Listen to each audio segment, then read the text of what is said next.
So Aesthetic Gamer, also known as Dust Golem, he says on his Twitter that the PS5 may struggle at native 4K. So let's take a look at his tweets and then we'll come back and discuss. I'm going to hate myself later for responding to this, I can feel it. People attracted to this sort of topic are horribly toxic, but a lot of people misinterpreted what I said, which is partially my fault. Of course, RE8 will run fine on launch, that was never in question by me. But people should get ready for the really real possibility that the PS5 is going to end up being the more expensive console between the two. I'm trying not to say much here as I was asked not to, but prepare yourself, which does put Xbox X in a position it will be the less expensive and more powerful console. I used RE8 as an example, but I've heard from other devs that PS5 struggles with 4K games in particular, so you'll see a lot of fake 4K.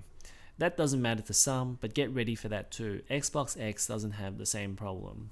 So there's a couple of pieces of information there. One, he says that there's going to be a lot of fake 4K for PlayStation 5 when it launches. Now, normally with developers, when they go and develop a game, they'll probably have a baseline processing power, and then maybe later on for the more powerful console they will add a few bells and whistles here and there to make it look a little bit better. But essentially they want to develop at a baseline level so that it runs fine on both consoles. And it seems to be that a lot of these developers may be having problems right now with games that they're developing for launch, and also they're quite rushed as well, because with the pandemic maybe things are a little bit slower in terms of workflow, so they feel like they're probably a little bit behind, and it's harder for them to catch up on with the PlayStation 5 because there'll probably be more work to get it to run smoother because there's less rendering power. Now, Aesthetic Gamer says there's also going to be a lot of fake 4K. And if you recall with the PS4 Pro, that also had a lot of fake 4K as well, because that wasn't a very powerful console. That had the checkerboard rendering where you would render half the pixels and then in a checkerboard pattern, and then you put some of those frames together and put it into one frame. And you're probably going to see a lot more of that. Now the thing is that even though the PS4 Pro had checkerboard rendering, it was hard to tell the difference between that and native 4K on the Xbox One X. And when you had both of the games in motion, it was really hard to tell even side by side. So I don't think it's going to be that much of a problem.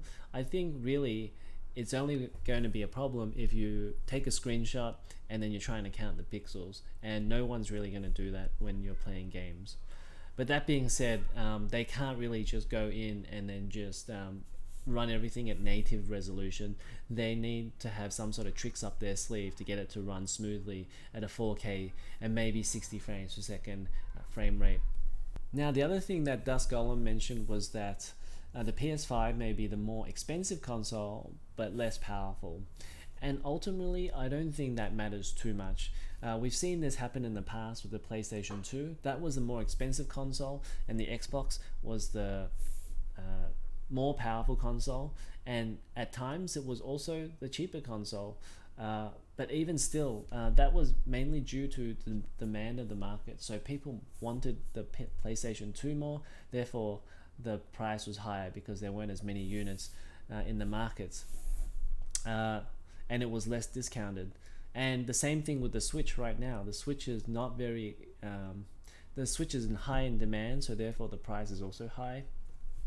And so perhaps we're going to see that sort of effect on the next generation consoles, because if you look at the YouTube and Google Trends metrics, the PS5 is doing way better than the Xbox. It just doesn't seem like there's a lot of people that are interested in the Xbox right now, and most people are more interested in the PS5. So that'll be interesting how it plays out. And again, like with the price, it's not always just about the most powerful console. There's brand recognition, there's exclusives, there's many other things that go towards the price. So yeah, console power may be one issue, but I don't think it would be the be all and end all for people who want to buy a console. I think there's many factors when it comes to buying a console and what price that people are going to pay. Alright, that about does it for this video, but let us know what you think in the comments below. Do you think the PS5 is underpowered? And does it really matter if the PS5 is more expensive? Okay, and if you haven't yet, please remember to subscribe to this channel for more videos like this, and I will see you in the next one. Thanks for watching.